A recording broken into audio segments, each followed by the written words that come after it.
Hey everyone, welcome to the Get Your Life Together Girl podcast, the ultimate blueprint to self-love and inner peace. I'm your host, Danielle Van. As a cognitive behavioral therapist, life coach, meditation teacher, and author, I've spent my life studying and learning from the stories that make us human.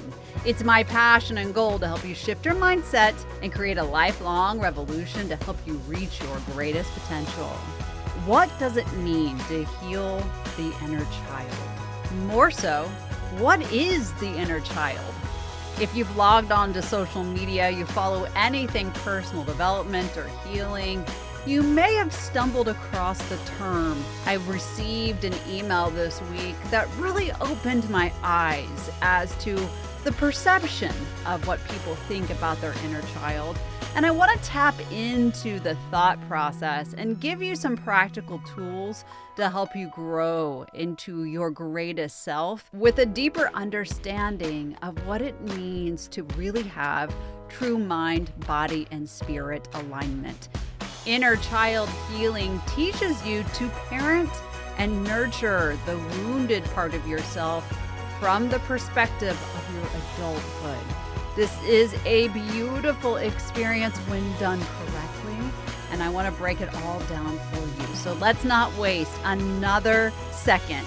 The Get Your Life Together Girl podcast starts right now.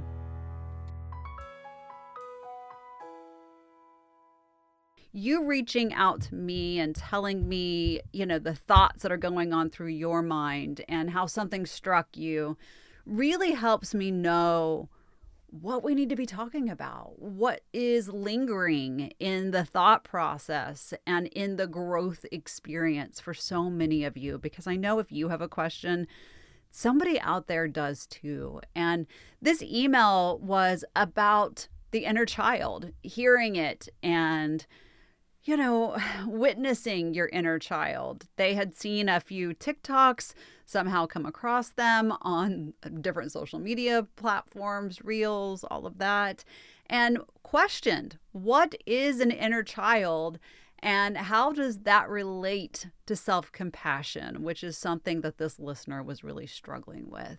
And that's something a lot of us struggle with. So I wanted to break down what the inner child work really is, how it shows up, the unmet need piece of the inner child, and then I want to really walk through how we can heal. One of the biggest things that a lot of people don't understand is when you've had trauma, especially in your childhood, that isn't addressed. It's sort of suppressed.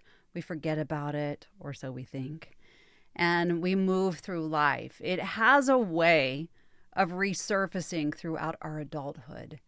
And it's never too late to directly step into your experiences, step into being in touch with the things that happened and deal with the trauma, whether that was neglect or emotional pain, or you might have been seen as small or vulnerable or in need of protection, or you buried this deep pain down to protect yourself. Whatever it is, it has a way of showing up. It's during our formative years of our childhood, from age 0 to 9, that we learn about safety, that we connect with the world. We understand on some level, basic, no matter what we try to say, that we have emotions, what they sort of mean to us. And when we experience things that feel unsafe during that age from 0 to 9, and no adult steps in to offer comfort or help us move through the pain, what happens is that pain and shame can linger for years. And when we move to reparent those pieces of ourselves is when we learn to get out of the stuckness of our lives. Is that even a word? We're going to make it up for now, right? You feel stuck at the age of the trauma. You're unable to move on emotionally.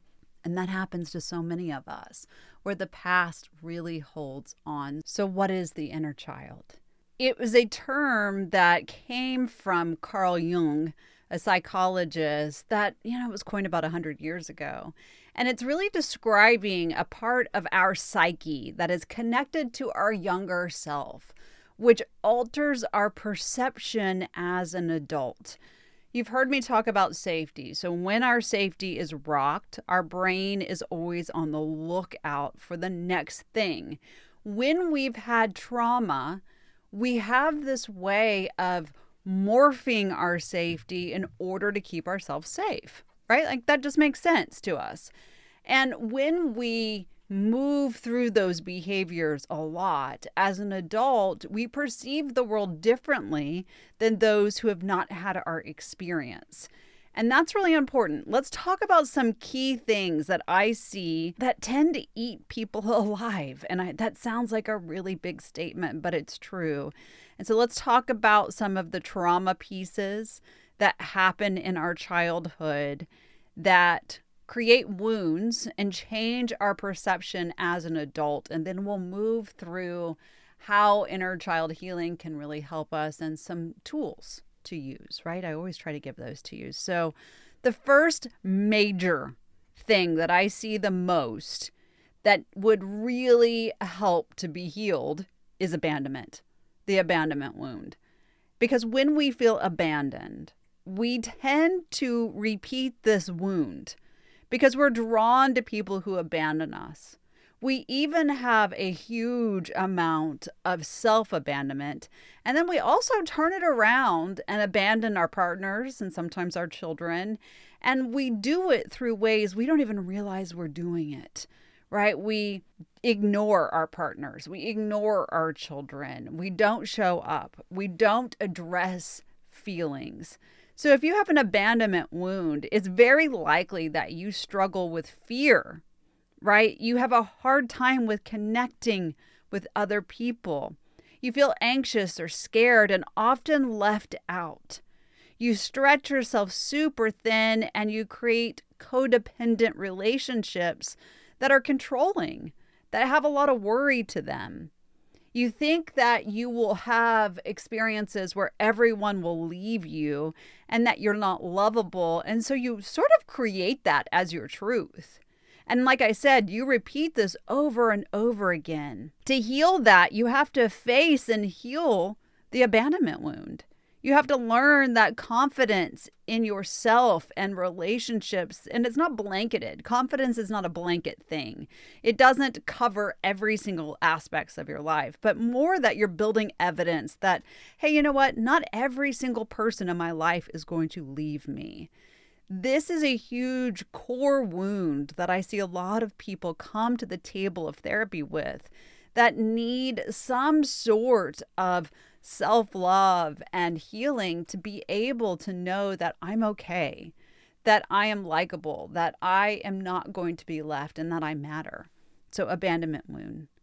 The next one is the guilt-shame wound. It is nasty, right? So if you struggle with guilt, shame, even struggle with setting boundaries, you feel guilt over it, know that you probably spent a very long time in your childhood, or a lot of time, dealing with your parents or grandparents or caretakers' feelings.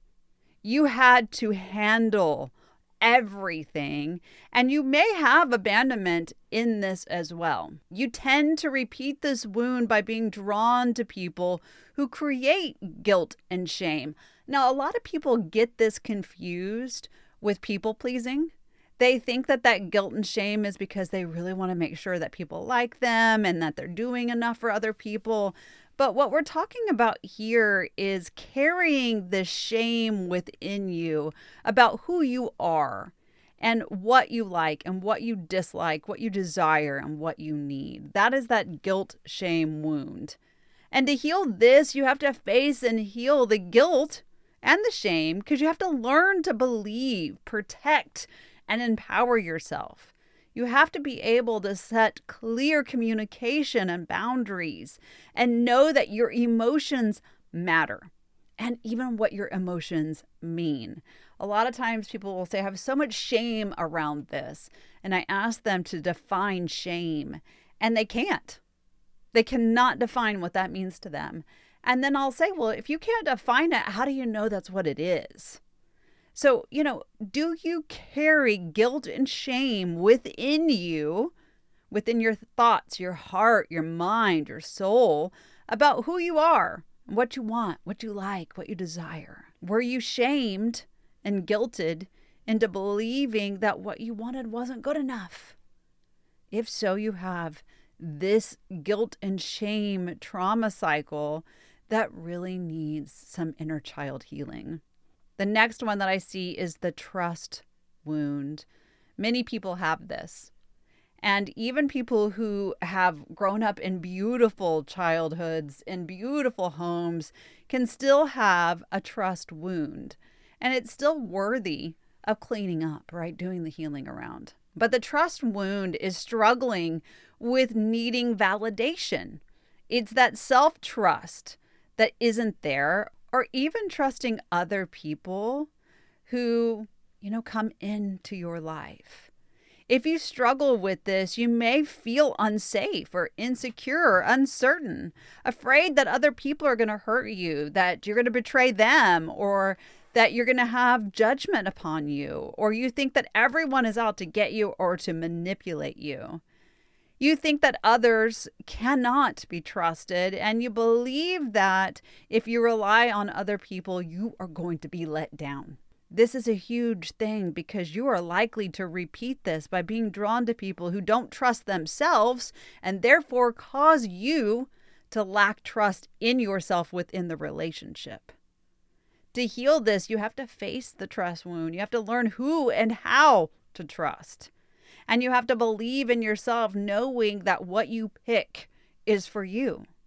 You have to take care of your needs and be willing to find a sense of safety, because without safety, you can't have trust. And that safety has to come from within, not an external factor.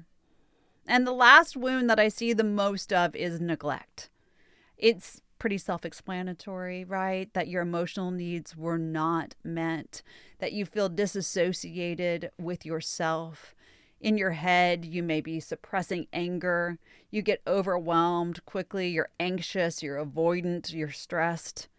You think that there's not a time to do it all, or you think that there is time, and then you bring all of this pressure on yourself. And even in all of that, you don't feel worthy enough to do the damn thing. And so you put all of this energy and knowledge into stuff instead of the self. You're going to repeat this wound by being drawn to people who neglect you in return. And you're okay with it because this is what normal feels like. And to heal from this, you have to face that neglect and learn to care for how you feel, being aware of the neglectful tendencies that you pull in, and that you have to meet your own needs and express them in a healthy and mature way in order to feel grounded in your life. Those are 4 key places that inner child trauma comes up that can really be benefited from some healing. So let's talk a little bit more about how to heal this inner child. This is going to sound really simple, but it's true. As adults, we tend to forget about little us, right? We forget about the dreams and the things and the people that inspired our greatness, the people that stood up for us, the people that rallied in our favor. For me, I can think of one that comes to mind off the top of my head, and it was my 6th grade teacher. I'm still friends with her on Facebook. She's amazing. And she really, truly inspired me to understand that I could, right? I could do it. I later had the same thing in an English teacher who told me what an excellent writer I was. And I didn't believe that at the time. And she inspired me by submitting a piece that I had written to a writing contest, and I won. And it made me believe in myself as an author, as a writer. And all of us, at least I hope all of us, I know that all is a pretty big statement, but most of us have these people that were cheerleaders, these pieces of our childhood that were impactful. And then on the other side of it, we have these pieces of our childhood that were painful. And it feels a little awkward to remember that child, to think about the pieces of us that hurt, that grew, that experienced doubtfulness and resistance. And when we allow ourselves to get into that space of acknowledging that little girl or that little boy, we have to be open to exploring the relationship with the self. In harder times, who were you? What did you learn? Can you simply acknowledge that that piece of you exists still within you? That that little piece of you has something to say? That they too shared your experiences and want something more for you as an adult? When we begin to acknowledge our hurts, we begin to impact ourselves in a way that is, it's almost undescribable. To be able to know that you have the power to truly transform everything and say, hey, little Danielle, or hey, whatever your name is, you did your best. You did what you had to do in those moments. And when you give yourself that empowered space, you open the door to connect with yourself. And then we move into the next piece, which is to listen. It's important to listen to what feelings enter when you begin to acknowledge the younger self. Those feelings often come up in situations where you're triggered into strong emotions, old discomforts, old wounds, right? You may go to your parents' house and something comes up and you feel this flash of anger. That is your inner child talking. You might notice that things come up for you, like we get angry over unmet needs, or that abandonment comes up, the rejection, the insecurity, the vulnerability, the guilt, the shame, the anxiety. And if you trace those feelings back, where do they land? Where did they first start? Generally, we can pinpoint them to something very specific in your childhood. And then we realize that we have taken on other similar situations in the same way, and we become triggered in our behavior. As adults, we have the same response over and over again. You don't show up for me, and so then I get upset. Whatever it may be. Another example is, say your partner is super busy at work and they don't have time to respond to you, and you become very upset. You feel frustrated, rejected. You want somebody to hear you and see you. And then you look at it and you go, what is this really about? Perhaps that inner child is saying, you know what? When I was a child, I would ask my parent to come outside and play with me. And over again, there was this rejection. I was never good enough. There was never time. That is a wound. We then transport that onto our partners. And when you suddenly realize this has nothing to do with you, you have the ability to listen to your feelings and begin to explain, hey, when I text you or when I call you and you don't have time to talk to me at work, I feel rejected. And you know what? That has nothing to do with you yourself, but it's the way I feel. So if you don't have time to talk to me, do me a favor, shoot me a quick text and say, hey, I love you. I'm so busy. That goes so much further than me having to realize that there is a wound that has been ripped open and I'm operating from it. Now, is that your partner's place to always have to care for your feelings and make sure they don't trigger you? Yes and no, right? But when you recognize, hey, this is a wound that I have. This is manifested disappointment. And I don't want to stomp off and slam the doors and get upset and be pissed and triggered. You have the ability to do something about it. So here's where we've gone, right? We've recognized that this inner child is there. Maybe you heard something in those core wounds, those 4 that I gave you earlier, that sounds so familiar. And sadly, if you're somebody who heard all 4 of them and went, yes, yes, Yes, yep, that's me too. Understand you have a responsibility to that inner child, your younger self, and the adult that you are right now to do something about it. What can you do? Of course, there's therapy. But if that's not something within your reach, open the dialogue. Start the healing process. One of my favorite things for people to do is to write a letter to your inner child. You might write about your childhood memory from this perspective, from where you are right now, how it made you feel, offer insights and expectations and explanations for how you were in that moment to how you see it now. Write a letter and give yourself a chance to offer comfort and reassurance. A few questions to open the dialogue is, what was this event? Who was involved? How did it make me feel? Why was it unsafe? How can I support myself now? And what does little me need from this moment so that I don't act from these triggers? Sitting with those questions lead you to answers. And those answers give you the pathway to make a safe and secure experience. If you were bullied a lot, you may have rage over people laughing. You may have this sense of injustice. We want to soothe that lingering pain. We want to give ourselves the ability to be seen.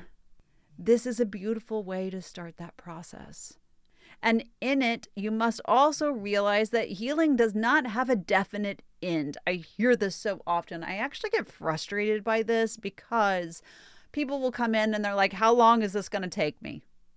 Right? How long am I going to be in therapy? I want to know because I want to get this shit over with. And I'm like, yeah, it doesn't really work that way because healing is an open-ended journey.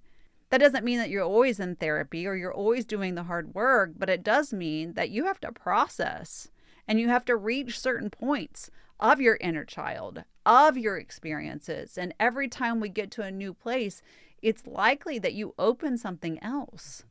It's also that we want to cultivate this newfound awareness and begin to listen to the guidance the self brings up. That made me feel like this. I need to reveal how that challenge is still showing up now. Can I learn to be more playful if all I dealt with was trauma? Can I learn to have more spontaneity in my life if everything was structured and rigid and hard? Because staying tuned into yourself, leaving the door open allows the inner child to lead you into a better sense of self. It boosts your confidence. It gives you motivation. And what it does is it brings the joy back into your life.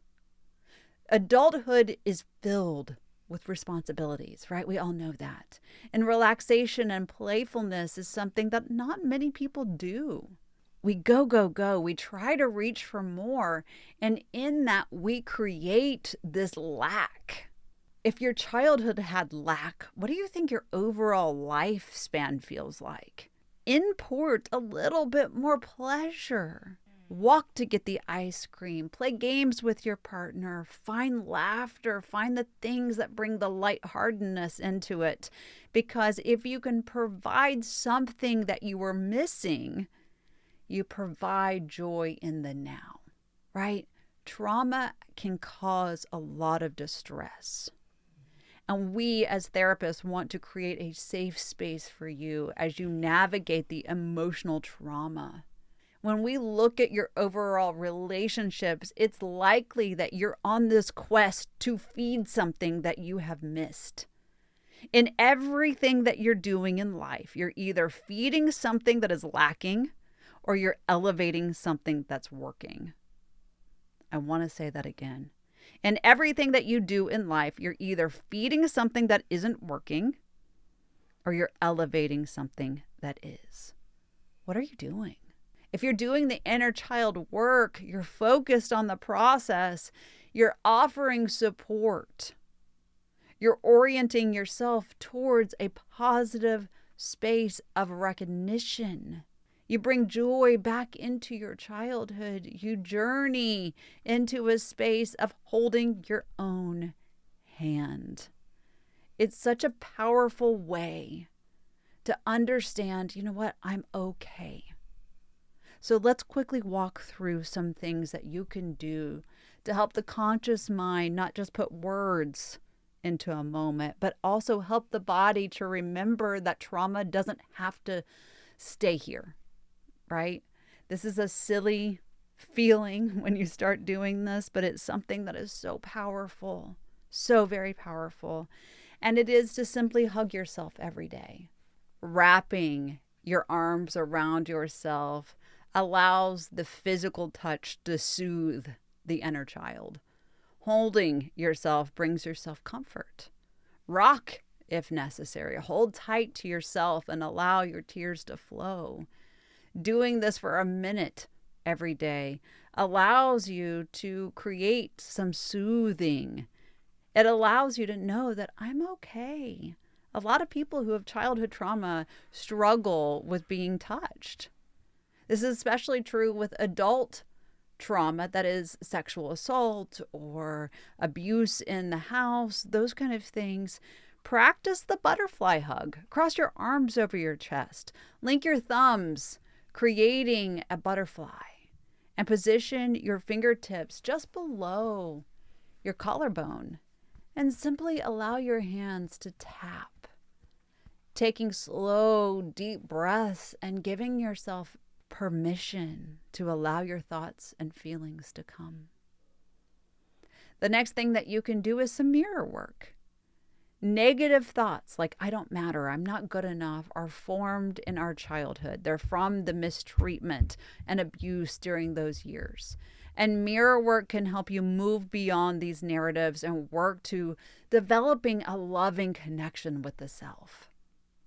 You can look at yourself in the mirror and say affirmations. There are so many on my social media page on Instagram or Facebook. Just go on there. If you don't follow me on Pinterest, there's so many on Pinterest that I've posted. And really go for them. I matter, right? I matter. What I want matters. What I say matters. I will not stay quiet. I will not be small. Go deep into these healing statements, because as you powerfully connect to them, it allows those negative constructs to start falling away. I'm not good enough. No, you're wrong. I am so good enough. Mirror work is a huge way to tell the inner child that we are safe. Practice self-compassion too. It's not easy to be kind to yourself. You're going to judge yourself harshly, and practicing self-compassion improves that relationship with the self. You have to be kinder in order to reduce those negative feelings, the anxiety, the depression. You can journal. You can do the positive self-talk. You can practice self-compassion meditation. You can join groups that work towards building each other up. You can do little small things that help you be able to connect with kindness. You can also identify, like I said before, what is emotionally triggering you. If you become upset by what I call the hot emotions, anger, upset, fear, trace them back. Begin to look for them. I said that just a few minutes ago, but this itself is a tool. It's an act that I think is so powerful. It's what we do in therapy, but try it. But don't leave yourself in that space, right? You can get oriented to that space, but don't leave yourself in that space. You can also make time for play, doing those things like we just talked about, and continue to educate yourself. What was it that made me feel this way? What things didn't work for me? And when you have that understanding, you can look at your values. Do you know what your values are? Do you know what makes you feel the best? What about your priorities? When we are children who have a lot of inner child wounds, we tend to prioritize things that don't actually provide deep value for us, right? When we prioritize being brutally honest, sometimes we're really doing that to hide the pain that we have. Look at your priorities. What makes you feel the best, and what gives that inner child a peace of mind that maybe you've never had before? Think about your mindset. Is it positive? Is it negative? Do you expect good things to happen for you, or are you always waiting for the shoe to drop? And how can you look at it and change what isn't working? Is it a habit? Maybe it is. What do you need to do to change that piece? Think about your health. Sometimes when we have a lot of child trauma that we have not taken care of, our mental, our emotional, and our physical health are in the dumps. When I have someone come in and they are overweight, they're exhausted, they don't have any physical exercise routine, they have nothing that helps them deal with stress, I can often know that they are self-punishing through their trauma. And generally, we can trace it back to our childhood. So get into a space where you're prioritizing those things and making yourself feel good. And then get really honest about what you want. Are you happy with your career? Are you happy with the relationship? Look at your attachment to the past. Do you need to let go of these things? Do you need more answers? What do you need? How can you give yourself space? Look at your environment. Look at how you see the world. Look at your attitude towards change. It's hard. Attempting to change the past is a thing that I don't want you to do. I don't want you to change the past. I want you to change your connection to the past. And that gives that inner child healing. It's a space that allows you to be compassionate. And that's what we're trying to do.